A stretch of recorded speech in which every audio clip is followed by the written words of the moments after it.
versus airplanes, and you'll get the same results. They will the nervous system will react to it. The endocrine system, the glandular system reacts to it by testing wheat. Now, what would happen? Let's say I took that sugar. You know which one is the sugar? Mm-hmm. Take the sugar a second. And if I were doing this that you were doing, and doing this, and then tested the sugar. Well, let's see. Just out of curiosity. Let's say I'm doing this. That's the sugar. Okay. So I know it's just psychologically in there. All right, let's do that with this hand. And I'll test you for this. All right, finish wrong? Yeah. All right. Now, hold. Oh! That's it for the sugar. That's pretty convincing. That's pretty convincing. Great idea. Right. Great idea. Wow. Yeah. You see what a powerful antagonist sugar is. Extraordinary. So there are methods which require a good deal of practice whereby it's possible to test yourself. For example, taking your pulse before and after you eat certain foods. And logically, if you have a good slow pulse and you eat something that's antagonistic or that's an allergen, your pulse will speed up. Why? Because the heart is speeding up. Probably because you're generating a lot of adrenaline. It's an antagonist, and that's what happens. There are ways of testing, for example, foods by holding your fingers together, then taking a certain food and placing it in your mouth, and then working to pry the fingers apart. And if it's difficult to pry them apart, the food is probably good for you. There's a technique, and of course this is to be done at a later time because it's kind of advanced and we're limited in our time. There's a technique whereby you take the middle finger and compress either the index or the ring finger as you are placing certain foods in strategic places or while munching on food. And if you detect a certain weakness, that gives you some kind of a message with regard to the efficacy of the food, whether that food is good for you or at that particular time. Interesting. You order this magnificent meal. Now you may be eating food that is supposedly good food, but it may be contaminated with steroids, it may be contaminated with pesticides, germicides.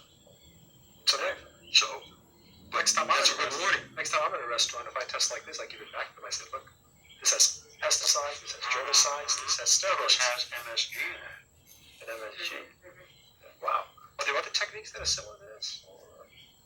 Quite a few, but these are the basic techniques, and since this is a kind of a hardcore basic approach to it, because it's important, it's essential that these basic techniques be practiced and mastered before you go any further, and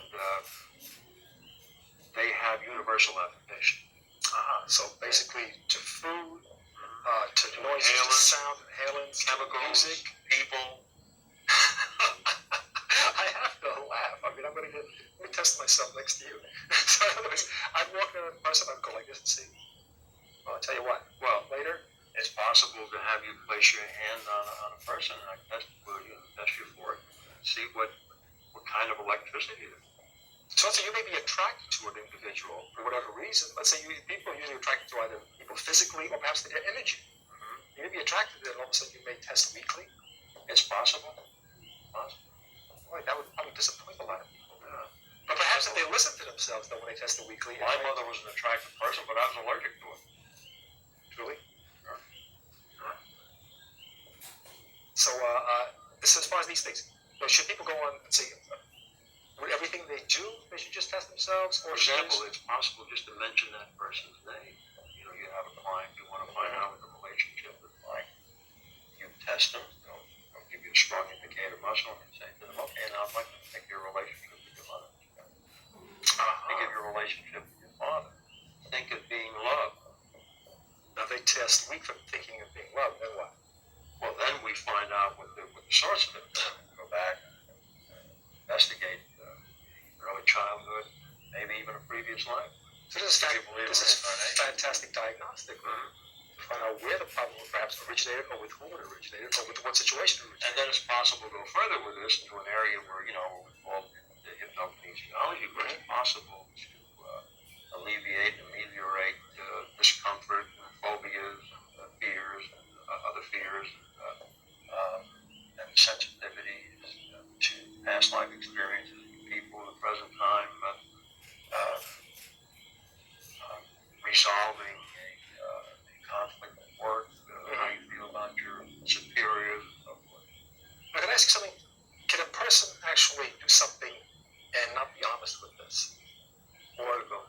difficult or impossible? Because I had heard it said, and I believe you had said it, or people have said it also, that the body does not lie. That's correct. I mean, you can lie this way, but your body will always show the truth. It depends on what kind of an understanding there is between the level below the threshold of consciousness and consciousness. For example, a lot of smokers know that smoking is not good for them. But yet there's a part of them that says, hey, this stuff is good. So there's a kind of a So could they possibly test strong first? Or would they always test weak? They may. It depends on how they've been cleared. For example, if this is why I'd like to clear clients completely. So I tell them first. I'm certain now that this is a strong, it's been locked in and strong and so forth. So that's with that, the eyes moving in one direction, the other That's direction. correct. Placing your tongue behind the upper teeth, cleansing what we call or strengthening the chakra. So once that's cleared, then this test becomes more valid later. There's something interesting about the chakras. They're numbered in this fashion. 1, 2, 3, 4, 5, 6, 7. In the up fashion, which is the affirmative fashion. As a matter of fact, I suggested a good place to practice these techniques is in the shower. Soak yourself in an upward fashion. Towel yourself off. Tony, I'm going to have to relearn everything. Mm-hmm. I'm used to toweling up and down. That's correct. So what I'm doing is debilitating and then helping bring it up. Bringing it down, bringing it up. But the idea is to end in an up way, in an upbeat. Okay, an up way, in an upbeat. I think that's a good place to end right now. That's a musical way to end. Wonderful, Tony. I loved it. So let's close down right now and set up for the next segment.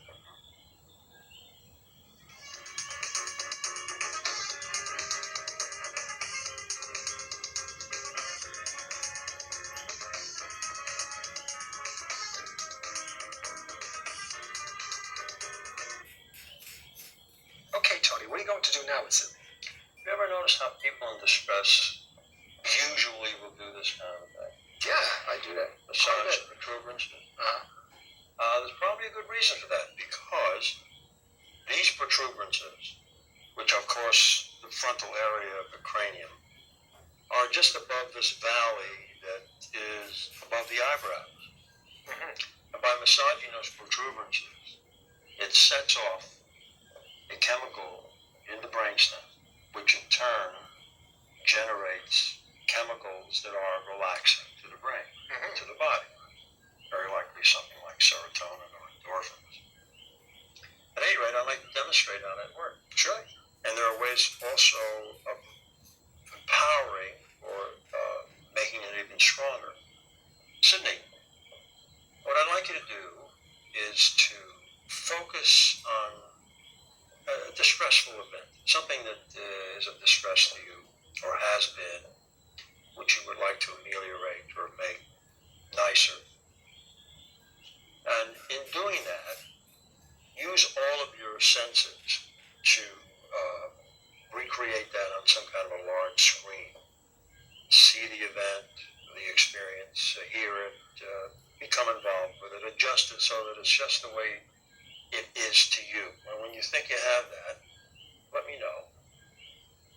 And it's a good idea to close your eyelids while you're doing this, because then you remove distractions and you're on your way to being calmer. And when you think you've appropriately reproduced that experience on the screen, let me know. So now, while I'm asking her to focus on that experience, I'm going to massage these protuberances. I'll either do it by moving my thumb and other finger toward each other, or moving them again in a clockwise fashion. And while I'm doing this, I'm going to ask Sydney to tell me what's happening to that picture, to that feeling. Feels like it's diminishing. Very small. Okay. In order to empower that or make that even stronger or bring about even more calm, I reach around to the hollow of the neck, just at the base of the skull, and massage that area in a clockwise fashion. That area has a connection with the medulla oblongata, the portion of the brain that deals with bodily cleansing. And I'll ask Sydney again, what kind of an effect does that have now? Further.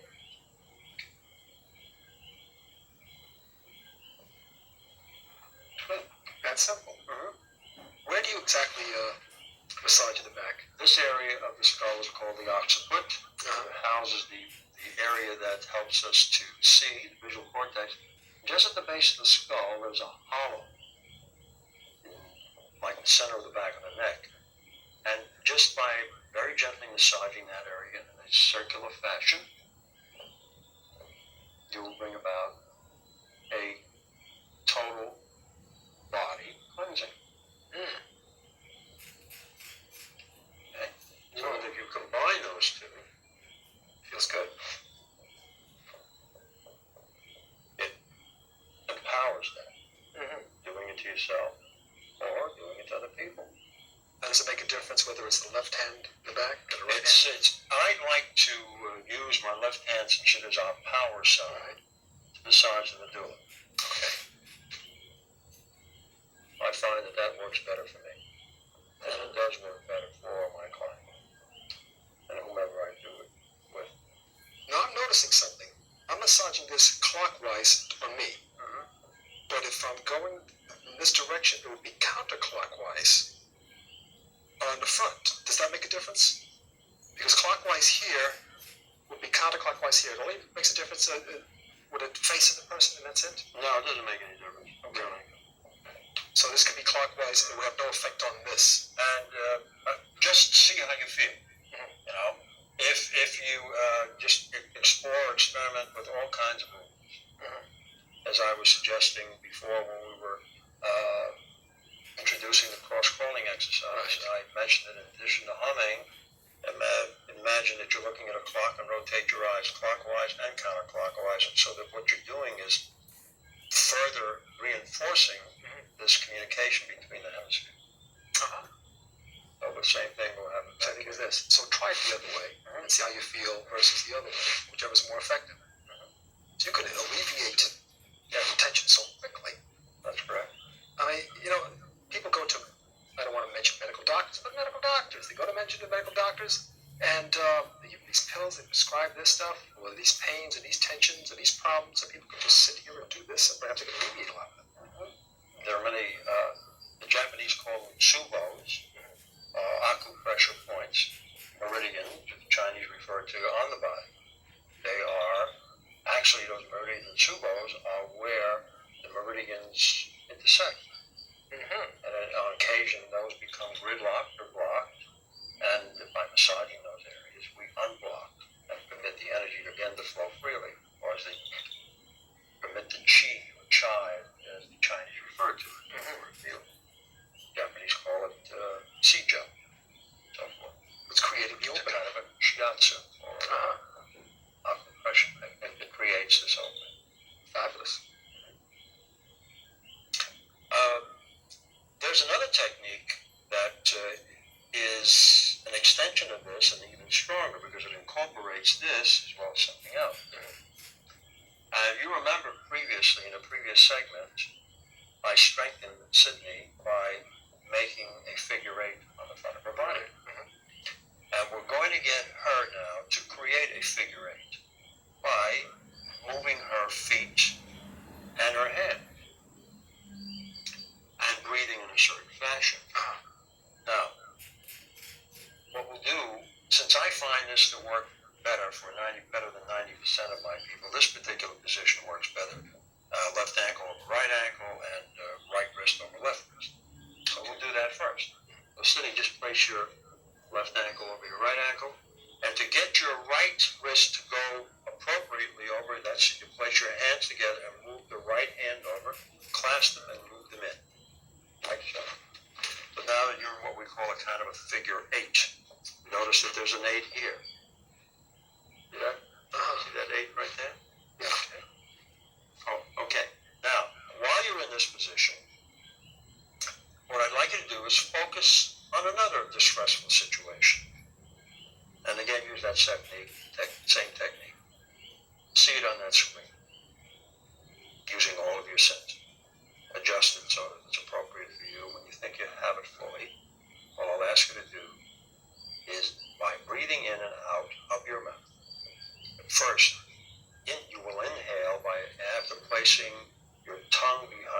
teeth. And inhale. And you'll exhale after placing your tongue behind your lower teeth. Again.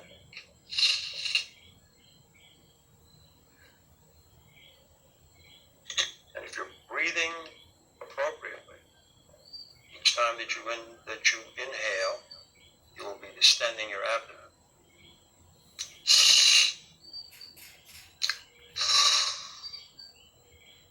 And then flattening it as you exhale. You remember in a previous demonstration, by placing your tongue behind your upper teeth, by her placing her tongue behind her upper teeth, it strengthened her. And by placing her tongue behind her lower teeth, it weakened her. Right. What we're doing here now is by placing the tongue behind the upper teeth, we're inhaling cleanliness and affirmations. And they are cleansing us, and then we exhale. Okay. Now, as you're doing that, you may want to embellish this by placing, again, by massaging the protuberances and the medulla. And now, your client, if you are a hypnotherapist, or if you practice any other healing art, is ready to move into whatever you want to move into.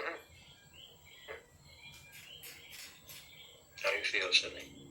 Very. Oh, thank you. I'm actually seeing changes in her face. Confidence is changed. Now, this position, left ankle over right ankle, works in the majority of situations. If the person feels that they'd like to be even a little bit more comfortable and they don't notice too great a change, then they do the reverse, placing the right ankle over the left ankle and crossing the left wrist over the right wrist, clasping and folding in, and doing the same breathing process. And this can be done standing up also. Standing, sitting. Okay, so we see left over right. I put my hands like so. Like so. Cross your right one. Just so you cross your left ankle over the right, then right the opposite. Yes. Fold it in. And inhaling through your mouth with your tongue behind your upper teeth. Exhaling out of your mouth with your tongue behind your lower teeth. You do that about 5 or 6 times, or do it as long as you like. And if it feels good, continue to do it. Feels good. I want to continue. It's extraordinary how something so simple and so quick can be so effective. So I guess we are given all the tools, just that we neglect to utilize it. And simple is better. Simple is better. Simple is easy. Now, Less is more. less is more. Can you use, I guess, a friend to help facilitate this process also if you don't have a professional available to you? Of course. As a matter of fact, the energy provided that energy is affirmative will cause this process to work even better. So I guess you better test yourself with that friend first. And with the test, See, he knows already. He's learning. I'm learning, I listen to you. Well, Tony, this is marvelous stuff, and it's really extraordinary the ease with which this is done. And it's extraordinary the simplicity with which this is done. And it's easy to learn. I think anybody who's watching this will be able to pick this up very, very quickly and utilize it very effectively immediately. It's easy to learn, and it's like riding a bicycle. Once you know how to ride it, you remember it. But it's important to practice it and do it on a daily basis. Because, as I mentioned before, we have a tendency to become misaligned on a daily basis, maybe every hour, maybe every 2 hours, depending on what we've eaten, what we've inhaled, the people we've been with or close to, and noise we hear. The television set will do that. Rock and roll music will do that. But we have ways of cussing the diamonds, listening to waltzes, listening to poetry,